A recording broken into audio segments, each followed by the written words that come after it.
ഗീവർഗീസ് മാർ കൂറിലോസ് വീണ്ടും നിരണം ഭദ്രാസനാധിപൻ. 2023 മാർ കൂറിലോസ് സ്വയം സ്ഥാനമൊഴിഞ്ഞിരുന്നു. നിയമന ഉത്തരവ് നൽകിയത് ബസേലിയോസ് ജോസഫ് ശ്രേഷ്ഠ കാതോലിക്ക ബാവയാണ്. സജോ ദേവസ്യ നമുക്കൊപ്പം എത്തുന്നു. Good evening Sajo Devasya. തിരിച്ചുവരവ് അത് സന്തോഷമുള്ള ഒരു വാർത്തയായി മാറുകയാണ്. ഗീവർഗീസ് മാർ കൂറിലോസ് നിരണം ഭദ്രാസനാധിപൻ സ്ഥാനത്തേക്ക് എത്തുമ്പോൾ മാധ്യമങ്ങളുമായൊക്കെ വലിയ അടുപ്പം സൂക്ഷിക്കുന്ന ആൾ കൂടിയാണ് ഗീവർഗീസ് മാർ കൂറിലോസ്. തീരുമാനമെടുത്തിരിക്കുന്നു. എന്തൊക്കെയാണ് വിവരങ്ങൾ?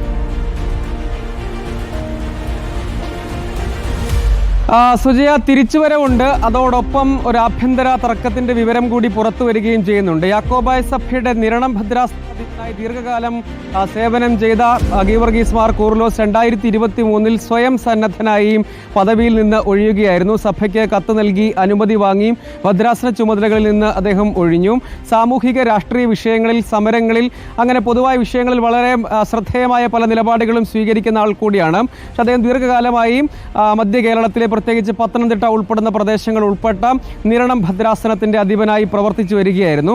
അതിനിടെയാണ് അദ്ദേഹം പദവിയിൽ നിന്ന് ഒഴിഞ്ഞു മാറുകയും പിന്നീട് അദ്ദേഹം പദവി ഒഴിയുകയും പിന്നീട് അദ്ദേഹം ചില ചാരിറ്റി സന്നദ്ധ പ്രവർത്തനങ്ങളുമൊക്കെയായി കേന്ദ്രീകരിച്ച് നിൽക്കുകയായിരുന്നു. അതായത് ഭരണപരമായ അധികാരങ്ങളോ ചുമതലകളോ ഒന്നും അദ്ദേഹത്തിന് 2023 സ്ഥാനമൊഴിഞ്ഞതിന് ശേഷം ഉണ്ടായിരുന്നില്ല. പക്ഷേ ഇപ്പോൾ യാക്കോബായ സഭയുടെ ശ്രേഷ്ഠ കാതോലിക്ക ബസേലിയോസ് ജോസഫ് ബാവ പുറത്തിറക്കിയിരിക്കുന്ന ഉത്തരവിൽ അദ്ദേഹത്തെ വീണ്ടും, അതായത് ജൂൺ 1 തീയതി മുതൽ നിരണം ഭദ്രാസനത്തിന്റെ അധിപനായി അല്ലെങ്കിൽ മെത്രാപ്പോലിത്തയായി വീണ്ടും നിയമിച്ചിരിക്കുകയാണ്. ആ ഉത്തരവ് പള്ളികളിൽ ഇന്ന് വായിക്കുകയും ചെയ്തിട്ടുണ്ട്. അതിൽ പറയുന്നത് സ്ഥിരം ക്രമീകരണം ഉണ്ടാകുന്നത് വരെ എന്നാണ്. ഇനിയൊരു ഉത്തരവ് ഉണ്ടാകുന്നത് വരെ അദ്ദേഹം ഭദ്രാസന ചുമതലയിൽ തുടരും. പക്ഷെ അതേസമയം നിരണം ഭദ്രാസനത്തിന്റെ സഹായ മെത്രാനായിരുന്ന മാർ ബർണബാസ്, ഗീവർഗീസ് മാർ ബർണബാസ് രാജിക്കത്ത് ഈ പുനർനിയമന വിവരം പുറത്തു വന്നതിന് പിന്നാലെ, അല്ലെങ്കിൽ ആ ഉത്തരവ് പുറത്തു വന്നതിന് പിന്നാലെ യാക്കോബായ സഭാധ്യക്ഷൻ കൈമാറിയിട്ടുണ്ട്.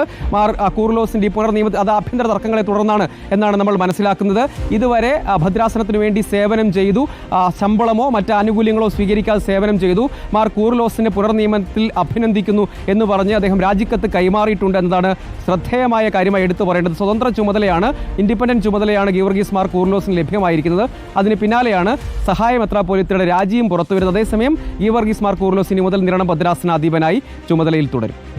ഓക്കെ, സജോ ദേവസ്യാണ് വിവരങ്ങൾ നൽകി.